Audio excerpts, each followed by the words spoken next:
অর্থবিত্ত হওয়া সত্ত্বেও আমি আমার একমাত্র ছেলেকে কখনো 10 টাকার বেশি টিফিন খরচ দিইনি।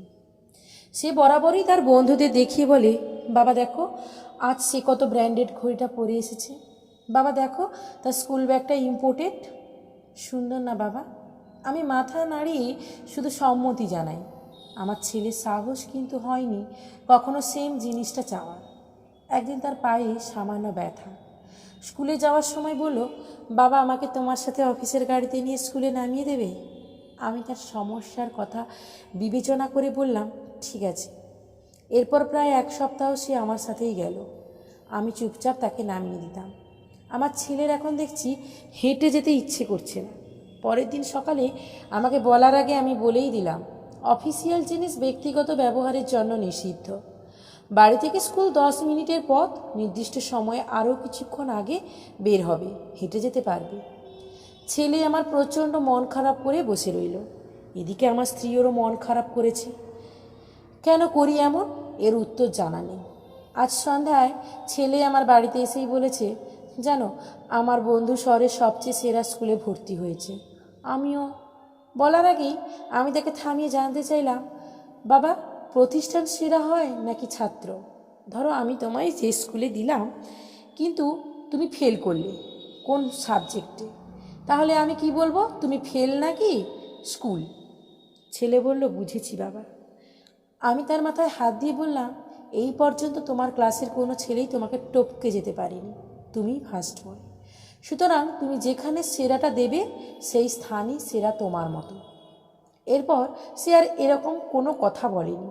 আজ বিকেলে ছেলে বলছে, বাবা একজন এক্সট্রা টিউটর দরকার, আমার ম্যাথ ইংলিশে একটু সমস্যা হচ্ছে। আমি ছেলেকে বললাম, বাবা একটু কষ্ট করতে হবে, আমি যখন রাত করে বাড়ি ফিরব 9টা কিংবা 10টায়, আমার কাছেই তোমাকে ম্যাথ আর ইংলিশ করতে হবে। বাবা তুমি পরিশ্রম করে বাড়ি আসো তাই না? আমি হেসে বললাম, না বাবা, আমার কাছে এত সামর্থ্য নেই তোমাকে এক্সট্রা টিউটর দেওয়া, আমি বরং একটু কষ্ট করি, কি বলো? ছেলে আমাকে জড়িয়ে ধরে বলল, ঠিক আছে বাবা। স্ত্রী রাতের বেলা জিজ্ঞেস করলেন, তুমি এরকম 10টা টিউটর রাখতে পারো, কিন্তু কিন্তু আমি চাই আমার সন্তান বুঝুক আরাম করে কিছু পাওয়া যায় না। মানুষের জীবনে অভাব আসলে তা কিভাবে মোকাবিলা করতে হয় সে বুঝুক ও সে শিখুক। কোনো কিছুই মন্দ নয়, সে বুঝুক। আমার স্ত্রী চুপ হয়ে গেলেন। মাঝে মাঝে আমার ছেলেকে নিয়ে আমি ফুটপাতে হাঁটি, পথ শিশু থেকে শুরু করে বিভিন্ন মানুষের সম্পর্কে জানাই। সে জানুক পৃথিবী শুধু চিন্তায় সুন্দর, বাস্তবে খুব কঠিন। আমি চাওয়া মাত্রেই তাকে কিছুই দিইনি। একদিন সে বলেছিল, বাবা তুমি এরকম কেন? তাকে বলেছিলাম, সময় হলে বুঝবে। 2 দিন আগে সে ইলিশ ও মাংস পোলাও খাবে। তাকে বললাম, টাকা তো কম, তোমার কাছে কিছু আছে? থাকলে ইলিশ আনা যাবে। ছেলে আমার 50টি 10 টাকার নোট বের করে দিল। আমি অবাক হয়ে বললাম, তুমি খরচ করনি?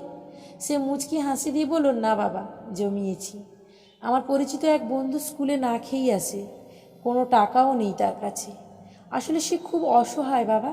আমি মাঝে তাকে ক্ষুধার্ত দেখে বুঝতে পারি, সেদিনই তার সাথে খাই, কারণ তখন সে না করে না। অন্যান্য দিনগুলো টাকা খরচ করি না, জমিয়ে রাখি, কারণ বাড়ি থেকে মা যা দেয় তা তো যথেষ্ট, কারণ কিছু মানুষ সামান্যটুকুও পায় না। আমি ছেলের দিকে তাকিয়ে আছি। সেই গুছানো টাকা নিয়ে আরও টাকা মিলিয়ে ইলিশ এমন এনে ছেলেকে ইলিশ মাংস পোলাও খাওয়ালাম। ইচ্ছে করে এই অভাব অনুভব করাই, যাতে সে বুঝুক জীবনটা কঠিন, অনেক কঠিন। পুজোর বাজারে গিয়ে তাকে বলেছি সাধ্যের মধ্যে নিতে। সে একটা প্যান্ট নিয়েছে শুধু, জানতে চাইলে বলে, তোমার জন্য পাঞ্জাবি আর মায়ের জন্য শাড়ি নিয়েছি। আমি হাসলাম। সে বুঝতে শিখেছে টাকা কিভাবে খরচ করতে হয়। একদিন বসে বসে বলছে, বাবা সায়নটা আর মানুষ হলো না, অথচ আঙ্কেল তার জন্য নিজেকে উজাড় করে দিয়েছেন।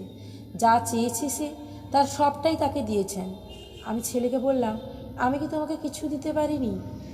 ছেলে আমার মাথার কোলে রেখে বলল, প্রতিটা চাহিদা পূরণ করে শিখিয়েছ অভাবে যেন স্বভাব নষ্ট না হয়।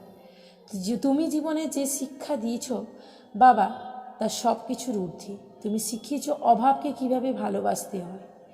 আমি এখনও জানি আমার বাবার আমি ছাড়া কিছু নেই, বাকিটা আমাকে করে নিতে হবে, সব কিছু ইউটিলাইজ করতে হবে।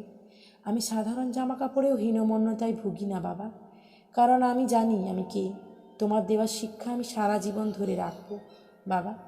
চাও মাত্রই পেয়ে গেলে। আমি কখনো জানতামই না 50 দিন না খেয়ে টিফিন মানি জমালে 500 টাকা জমা হয়। তুমি আছো বলেই সম্ভব। আমি মানুষকে মানুষের চোখে দেখি, আমি বুঝি জীবন কত কঠিন। আমার স্ত্রী নিজের থেকেই আজ খুব খুশি, বুঝতে পেরেছেন আমার উদ্দেশ্যটা। প্রায় 10 বছর পরে ছেলে প্রাইভেট কার কিনেছে নিজের রোজগারে। হাসতে হাসতে বলে, বিগত 5 বছরের টিফিনের টাকা আর বোনাসের টাকা জমিয়ে এটা কিনেছি। বুঝতে পেরেছিলাম ছেলে আমার সঞ্চয় হয়েছে, সাথে হয়েছে মানুষও। সপ্তাহখানিক পর যাবতীয় সম্পত্তি তার নামে লিখে দিয়ে বললাম, সামলে রেখো। ছেলে দলিল আমার হাতে দিয়ে বলল, তোমার সাথে থেকো, আর কিছু লাগবে না। আজ তাকে বুকে জড়িয়ে ধরে আমার স্ত্রী নীলিমাকে বললাম, দেখেছো আমি ভুল করিনি। আমি আমার সন্তানকে মানুষ করতে গিয়ে জীবনের শ্রেষ্ঠ শিক্ষাটাই দিয়েছি, যেমনটা আমার বাবা দিয়েছিলেন আমাকে। আমি অভাবের সন্তানকে লজ্জিত হওয়া নয়, বরং দৃঢ় থাকতে শিখিয়েছি।